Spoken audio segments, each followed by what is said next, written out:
नवीन जी को आज बहुत बहुत बधाई देता हूँ। आज नवीन जिंदल जी ने नॉमिनेशन फाइल किया है और हरियाणा की हम 10 की 10 लोकसभा की सीटें जीतेंगे। पूरी लोकसभा में, पूरे हरियाणा प्रदेश में, पूरे देश में एक ही माहौल है कि नरेंद्र मोदी जी ने जो गरीब के हित में योजनाबद्ध तरीके से लाभ पहुंचाया है, महिला को सशक्त किया है, किसान को मजबूत किया है, गरीब को सशक्त करने का काम किया है और संकल्प आदरणीय नरेंद्र मोदी जी ने लिया है 2047 तक विकसित राष्ट्र, विकसित भारत बनाने का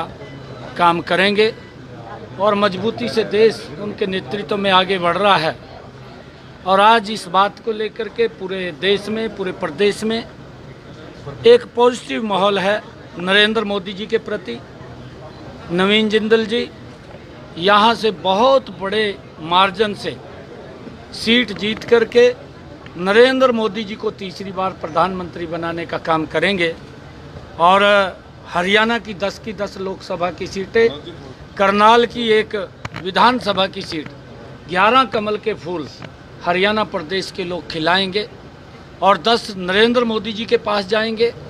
एक चंडीगढ़ में जाएंगे। सैनी साहब, आप यहाँ पर सांसद भी रहे हैं और इस क्षेत्र को बहुत अच्छे तरीके से जानते समझते हैं। अब आप और मोदी जी नवीन जी पर भरोसा किए हैं, तो क्या कुछ यहाँ विकास का रोड मैप होगा? देखिए,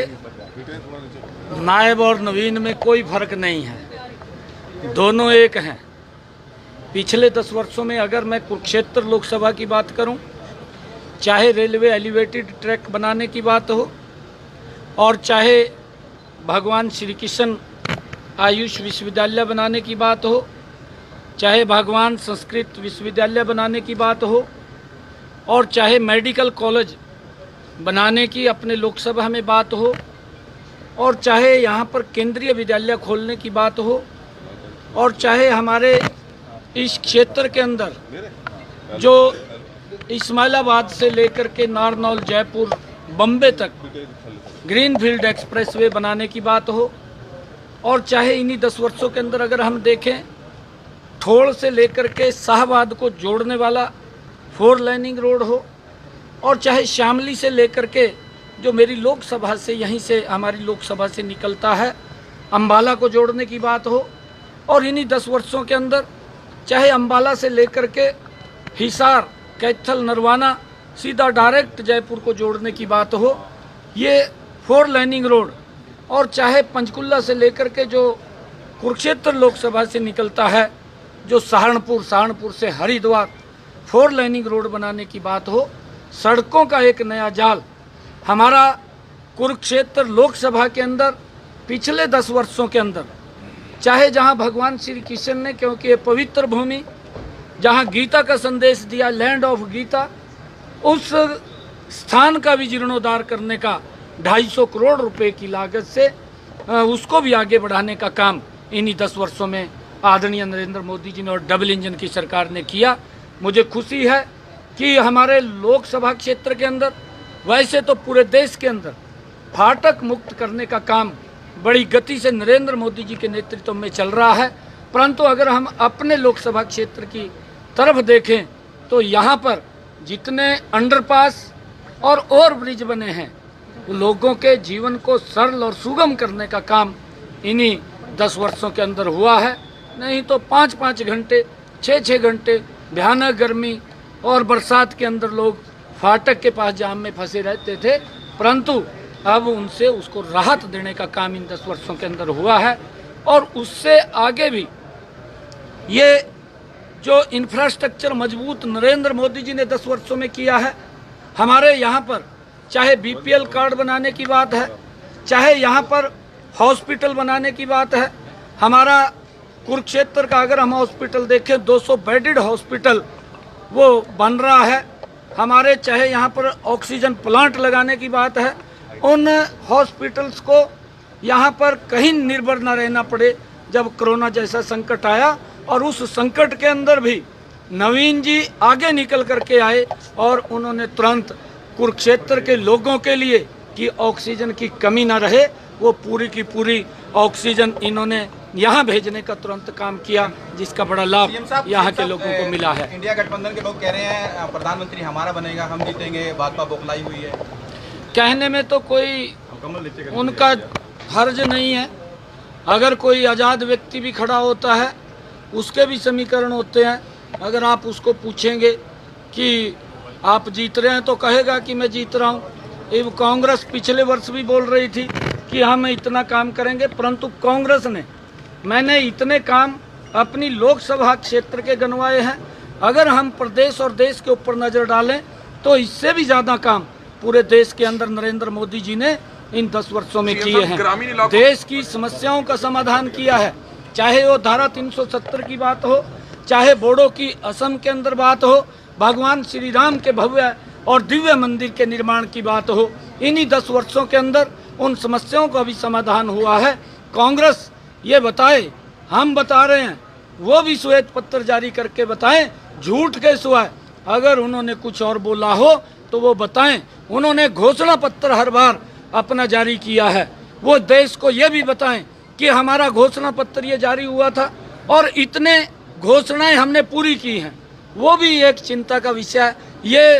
रेवड़ियाँ तो बांटते हैं पर अपने अपने को देते हैं। ये आम जनता से इनको कोई सरोकार नहीं है, देश से कोई सरोकार नहीं है। देश की चिंता और आम गरीब की चिंता, किसान की चिंता, महिला की चिंता, युवा की चिंता अगर किसी ने की है तो नरेंद्र मोदी ने। ग्रामीण इलाकों में जो लोग विरोध कर रहे हैं उनको कुछ संदेश देना चाहेंगे? जो ग्रामीण इलाकों में जो लोग विरोध कर रहे हैं उनको संदेश देना चाहेंगे? देखिए, हमने पहले भी इस बात का आग्रह उनसे किया था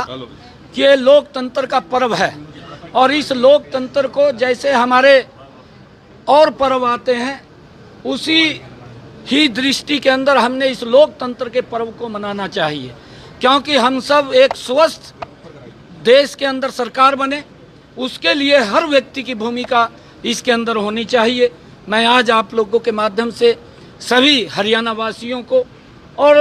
देशवासियों को भी अपील करना चाहूँगा कि अपना मत देश के हित के अंदर जरूर पोल करें। चाहे कितनी गर्मी हो, चाहे बरसात भी हो, आप 1 घंटा 2 घंटे अगर लाइन में भी खड़े हैं उसकी चिंता किए बगैर, क्योंकि आपकी भावना इस देश को, आपका मत मजबूती की तरफ ले जाने का काम करेगा। हम जरूर वोट पोल करें। मैं सभी पत्रकार भाइयों से भी आग्रह करूंगा कि इस अभियान को आप जरूर आगे चलाने का काम करें ताकि ज़्यादा लोग इस लोकतंत्र के अंदर हिस्सा लें। ये पर्व है, पर्व की तरह मनाएं। अपने परिवार के वोट की चिंता करते हुए, अपने मोहल्ले पड़ोस की वोट की चिंता करते हुए हमने एक एक वोट पोल देना चाहिए ताकि ये स्वस्थ लोकतंत्र, ये स्वस्थ भारत, ये मजबूत भारत बन सके। नवीन जी आज आपने नामांकन पत्र भरा है, नामांकन पत्र भरने के बाद मतदाताओं से क्या अपील करेंगे आप? नवीन जी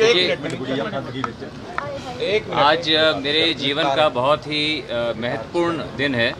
और मैं भावुक भी हो रहा हूँ कि सब लोगों का इतना मुझे प्यार और आशीर्वाद सब जगह मिल रहा है। मैं सभी से आज के दिन में ये अपील करना चाहूँगा कि मेरे मन में बहुत से सपने हैं, जैसे कि अभी हमारे माननीय मुख्यमंत्री जी ने कहा, नायब सैनी जी ने, कि हम चाहते हैं कि हरियाणा का चौमुखा विकास होना चाहिए। कुरुक्षेत्र संसदीय क्षेत्र के नायब सैनी जी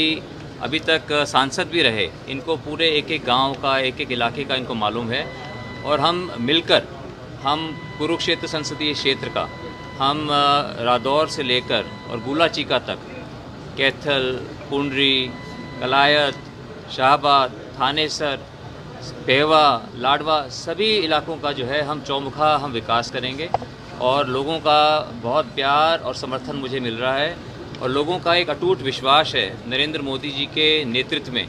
और भारतीय जनता पार्टी के अंदर। जिस तरह से पिछले 9.5 वर्षों के अंदर हरियाणा सरकार ने जगह जगह काम किया है, जिस तरह से अभी माननीय मुख्यमंत्री जी बता रहे थे कि वो सब काम को लेकर के लोगों का जो है बहुत एक अटूट विश्वास है और मैं बहुत ही लोगों का, भारतीय जनता पार्टी के सभी कार्यकर्ताओं का, सभी नेताओं का, सभी का मैं बहुत आभारी हूँ। उनका बहुत मुझे समर्थन मिल रहा है। आज कौशल वो जो आपने बड़ी घोषणा की थी उसकी सहमति मिलेगी? मुख्यमंत्री साथ हैं आपके प्रदेश के राज्य? बिल्कुल, मुख्यमंत्री जी जो है उन्होंने खुद ही जो है इतना यहाँ पर काम किया है और मैंने इन्हीं के आशीर्वाद से हम यहाँ पर हम बहुत कुछ करेंगे और कौशल विद्या जो है, जैसे कि बेरोज़गारी, हमारे यहाँ पर अगर हम चाहते हैं कि बेरोज़गारी दूर हो और जो डोंकी करके जो हमारे युवा जो एक तरह से कुछ इलीगल इमिग्रेशन करके जो बाहर जाते हैं, हम यहाँ पर इतना अच्छा एक हिंदुस्तान का, भारत का सबसे अच्छा कौशल विद्या केंद्र में माननीय मुख्यमंत्री जी के आशीर्वाद से हम यहाँ पर खोलेंगे, जिसके अंदर हम 10,000 बच्चों को हर साल प्रशिक्षण मिलेगा। और हमारा उम्मीद ये है कि और हम टाई अप करके रखेंगे Australia, Japan, Canada, Germany, European देशों से, अमेरिका के साथ, ताकि उनकी जो सर्टिफाइड ट्रेनिंग है वो सर्टिफाइड ट्रेनिंग हम यहाँ पे करें और वो लोग लाइन लगा करके और लीगल तरीके से जो है हमारे बच्चे जो है विदेश भी जा सकें। और देश के अंदर भी बेरोज़गारी है, लेकिन जो स्किल्ड लोग हैं, जो ट्रेंड हैं, उनकी कमी है। अगर बहुत अच्छे स्किल्ड लोग होंगे तो हमारे देश में भी आज अपॉर्चुनिटीज़ की कमी नहीं है। बहुत सबको जो है अपॉर्चुनिटीज़ बहुत है हमारे देश में। ट्रेनिंग जो है वर्ल्ड क्लास ट्रेनिंग हम सेंटर यहाँ पे खोलेंगे।